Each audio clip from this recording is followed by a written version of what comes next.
Britain के grooming gangs क्या हैं? क्या वास्तव में पाकिस्तानीज यूनाइटेड किंगडम में नाबालिग लड़कियों को सेक्स का शिकार बना रहे हैं? यूके ग्रूमिंग गैंग स्कैंडल की दुनिया में इस समय काफी चर्चा हो रही है। ब्रिटेन में ग्रूमिंग गैंग्स के खिलाफ काफी गुस्सा बढ़ता जा रहा है। कहा जा रहा है कि कई दशकों से पाकिस्तानी मूल के पुरुषों के गैंग्स ने लगातार श्वेत बालिकाओं का शारीरिक शोषण करते आ रहे हैं। 10 साल की ब्रिटिश लड़की सारा की निर्मम हत्या के बाद ब्रिटेन के लोगों में गुस्सा काफी भड़क उठा है। दुनिया के सबसे अमीर व्यक्ति एलन मस्क के इन्वॉल्व होने पर वहां के लोगों में गुस्सा और भड़क गया है। ग्रूमिंग गैंग्स जिसमें पाकिस्तान के लोग इन्वॉल्व हैं, आखिर क्या है? ब्रिटेन में बवाल क्यों हो रहा है? आइए जानने की कोशिश करते हैं। ब्रिटेन में एक बार फिर से रेप गैंग्स का स्कैंडल का मुद्दा सिर उठाने लगा है। पाकिस्तानियों को लेकर पूरी दुनिया में कोई न कोई प्रॉब्लम उठ खड़ी हो रही है। कभी फ्रांस में कोई प्रॉब्लम उठ खड़ी होती है तो कभी इटली में। भारत में कश्मीर के क्या हालात हैं, किसी से छिपा नहीं है। प्रेस ट्रस्ट ऑफ इंडिया की अगर हम माने तो उनका कहना है कि ब्रिटेन में विपक्षी दल कंजर्वेटिव पिछले कई वर्षों से कम उम्र की बच्चियों का ग्रूमिंग गैंग्स द्वारा यौन उत्पीड़न को लेकर जांच की मांग करती रही है। कहा जाता है कि रॉथहैम में जांच के दौरान पाया गया कि पिछले 16 वर्ष में 1400 से ज़्यादा कम उम्र की बच्चियों का यौन शोषण हुआ और इस यौन शोषण में ज़्यादातर ब्रिटेन में रहने वाले पाकिस्तानी मूल के पुरुष इन्वॉल्व हैं। प्रेस ट्रस्ट ऑफ इंडिया की रिपोर्ट कहती है कि चाइल्ड अब्यूज़ के मामलों में ज़्यादातर साउथ एशिया के पुरुष इन्वॉल्व हैं। पीटीआई की रिपोर्ट के हिसाब से नॉर्थ इंग्लैंड के कई जगहों के इंक्वायरी में पाया गया कि बच्चियों के यौन शोषण में पाकिस्तानी मूल के लोगों का ज़्यादा इन्वॉल्वमेंट है।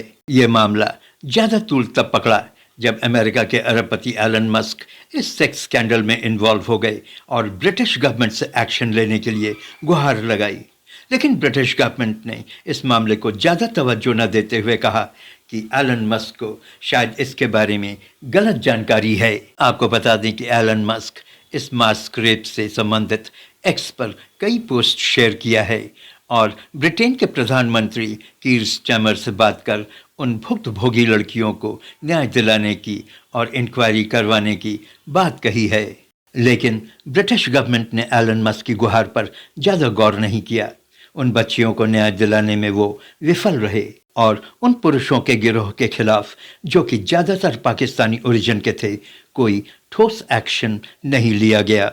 लेकिन एलन मस्क चुप बैठने वालों में से नहीं थे और उन्होंने अपने एक एक्स पोस्ट पर ब्रिटेन के वर्तमान प्रधानमंत्री स्टारमर की खिंचाई करते हुए आरोप लगाया और कहा कि उनको इस हकीकत का सामना करना चाहिए और उचित कदम उठाना चाहिए। 3 जनवरी के एक्स पोस्ट पर उन्होंने कहा कि जब स्टारमर आप प्रोसिक्यूशन के प्रमुख थे, उन्हें ब्रिटेन के इतिहास में सबसे भयानक सामूहिक अपराध का सामना करना चाहिए था और तभी अप्रोप्रिएट एक्शन लेना चाहिए था।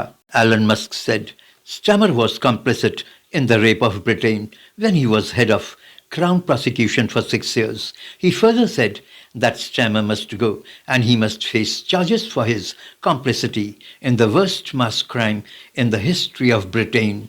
ब्रिटेन के हेल्थ सेक्रेटरी वेस ट्रीटिंग ने कहा, मुझे लगता है कि एलन मस्क ने जो कुछ आलोचनाएं की हैं वो गलत हैं और निश्चित रूप से गलत सूचना पर आधारित है।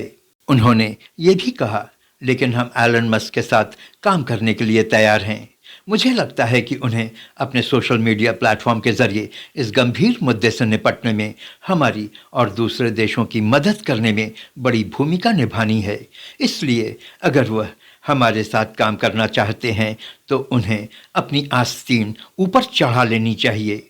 हम इसका स्वागत करेंगे। लेकिन बाद में ब्रिटेन के होम मिनिस्टर जेस फिलिप्स ने बाल शोषण की सरकारी जांच की मांग को अस्वीकार कर दिया। वहीं एलन मस्क ने किंग चार्ल्स से संसद को भंग करने और फिर से चुनाव करने की रिक्वेस्ट की है। इस पूरे प्रकरण ने पाकिस्तान को शर्मसार कर दिया है। अब पूरा पाकिस्तान एलन मस्क पर भड़क उठा है और उनसे माफ़ी मांगने को कह रहा है। पाकिस्तान में क्या क्या परेशानी उठने लगी हैं और क्या क्या परेशानियां होने वाली हैं, इसके बारे में अगले वीडियो में मैं आपको बताऊंगा। हाँ, आपको बता दें कि पाकिस्तान में इंटरनेट शटडाउन से वहाँ हाहाकार मच गया है। ऐसे में मस्क ही सहारा हैं।